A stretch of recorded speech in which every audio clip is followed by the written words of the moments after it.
నిశ్శబ్దం ఉంటే ఏమన్నా మనం పరిచయం చేసుకోగలుగుతాం. మాది దిల్షునగర్ సైదాబాద్. గత 16 సంవత్సరాలుగా మేము విష్ణు పారాయణం, భగవద్గీత, లలిత పారాయణం చేస్తున్నాం. ఇక్కడ కూడా బల్కంపేటలో కూడా, ఎస్ఆర్ నగర్లో కూడా ధర్మ ప్రచారాన్ని విస్తరించాలనే సంకల్పం మాకు బాగా కలిగింది.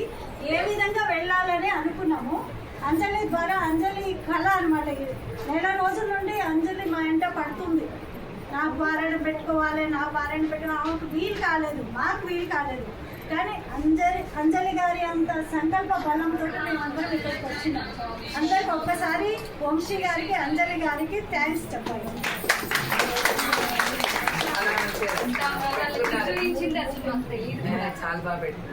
అంజలి గారు పిలవడం వల్ల మనం అందరం వచ్చినాం, 30 మంది వచ్చినాం. ఆమె ఈ మాఘ మాసంలో పారాయణం పెట్టుకుంటానే మంచి సంకల్పంతో ఇక్కడ పెట్టుకుంది. అంజలి గారి లాగానే అందరూ కూడా ఇక్కడ కొత్త వాళ్ళు కూడా పరిచయం కావాలి, ధర్మ ప్రచారం ఇంటింట కావాలి. మనము ఇంకా ఇంకా ఎక్కువ విస్తరణ చేయాలి. మనకు కావాల్సింది ఏంటి? ప్రతి ఇంట్లో సమస్యలు ఉంటాయి, ప్రతి ఇంట్లో కష్టాలు ఉంటాయి. ఇవన్నీ పోగొట్టుకోవడానికి ఒకే ఒక పరిష్కారము విష్ణు పారాయణము, భగవద్గీత చదవడం. దేని వల్ల కాదు, మనకు సమస్యలు వస్తుంటాయి, పోతుంటాయి. కానీ రావాలి, వస్తుండాలి, పోతుండాలి. కానీ మనము సమస్యలు రాకుండా, ఒకవేళ వచ్చినా కూడా బలంగా నిలబడాలి, ధైర్యంగా నిలబడాలి అంటే ఒక్క చేయి పట్టుకోవాలి. ఎవరైనా కృష్ణ పరమాత్మ. ఇందు గలడందు లేడంచు సందేహము వలదు చక్రి, గోవిందుడెందెందు వెదకి చూచిన అందందే గలడు దానవాగ్రని వింటే అనేది ఆ పరమాత్మ యొక్క చెయ్యిని కృష్ణ పరమాత్మ మనకు క్లియర్గా చెప్పిండు. నీకు ఏ సమస్య వచ్చినా భగవద్గీతలో ఒక శ్లోకం చదువుకో, దాని తాత్పర్యం చదువుకో, దాని అర్థం చదువుకో, నీకు పరిష్కారం దొరుకుద్ది. భగవద్గీత ఒక పర్సనాలిటీ డెవలప్మెంట్. అమ్మాయిలు, యూత్ వచ్చిండ్రు, మేము చదవడం కాదు, మేము ముసలోళ్ళం, వృద్ధులం. మీరు చదువుకోవాలి భగవద్గీత. మీకు అనేక సమస్యలు మీరు సృష్టించుకుంటున్నారు. సృష్టించుకోకుండా ప్రతిరోజు ఒక భగవద్గీత శ్లోకం చదవండి, దాని అర్థం చదవండి.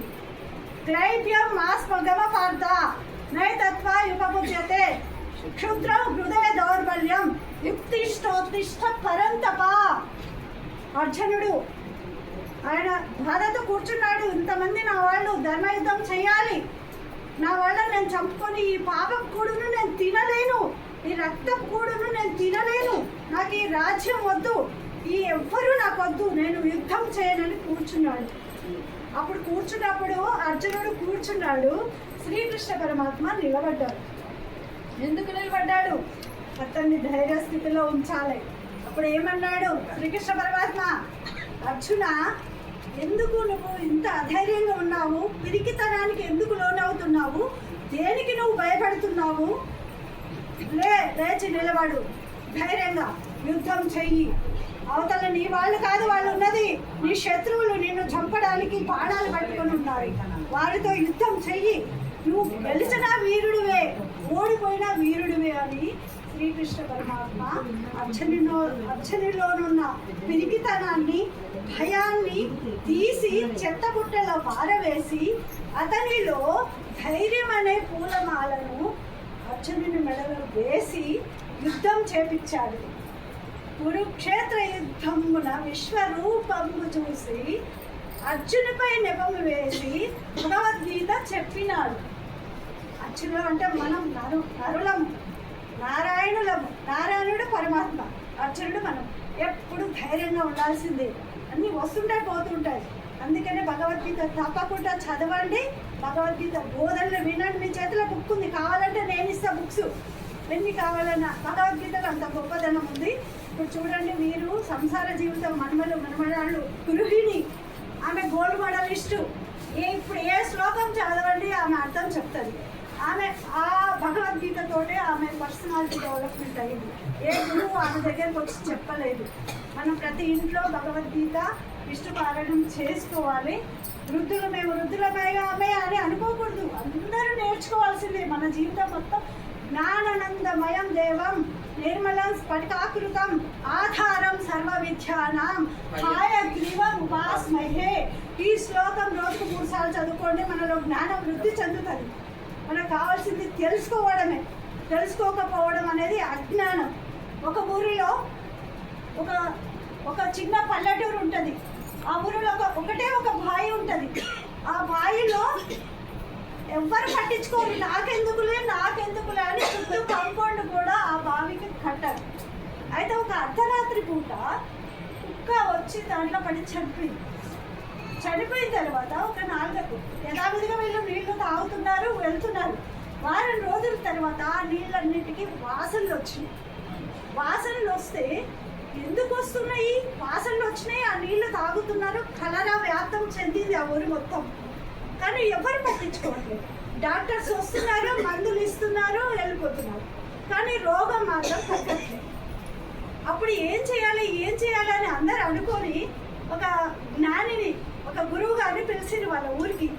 ఏంటి ఇది ఇంత, మా ఊళ్ళో చనిపోతున్నారు అంతా, కలరా వ్యాధి వచ్చి చనిపోతున్నారు, ఎందుకు చనిపోతున్నారు స్వామీజీ అని అడిగారు. అడిగితే ఆ స్వామీజీ ఏమన్నాడు?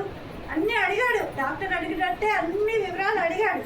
అడిగి స్వామీజీ అన్నాడు, మీ ఊళ్ళో నీళ్లు తాగుతున్నారు, ఆ నీళ్లతో మీకు రోగాలు వస్తున్నాయి. అయితే ఆ ఊరు పెద్ద అయిన సర్పంచ్ ఆ నీళ్లు తోడు కోపిస్తున్నాడు, కానీ అవి ఊరుతున్నాయి, మళ్ళీ వాసనే వస్తున్నాయి. పెద్దవాళ్ళను, గురువులను తెలుసుకోవాలి. గురువులు అంటే, అందుకే గురువు అంటే జ్ఞానాన్ని చెప్పేవాడు గురువు. అయితే ఆ గురువు కనిపెట్టాడు. ఏమన్నాడంటే, దాంట్లో చచ్చిన కుక్కను మీరు తీసి పారవేయలేదు. ఆ చచ్చిన కుక్కను తీసి పారేస్తే మీకు శుభ్రమైన నీళ్ళు వచ్చేవి. ఎంత నీళ్లు తోడిపోస్తే ఏం లాభం? మళ్ళీ వస్తూనే ఉంటాయి, మళ్ళీ వాసన కొడుతూనే ఉంటాయి. ఆ చచ్చిన కుక్కను వెంటనే తీసి పడేయండి, నీళ్ళని తీసి పడేయండి, మళ్ళీ కొత్త ఊట వస్తుంది, కొత్త నీరు వస్తుంది, మీరు ఆరోగ్యంగా ఉంటారని ఆ గురువు గారు ఆ సాధు చెప్పారు. అలాగే మన మనస్సులో అజ్ఞానం అనే చచ్చిన కుక్క పడి ఉన్నది. దాన్ని ఎలా బయటికి తీసి పారవేయాలి?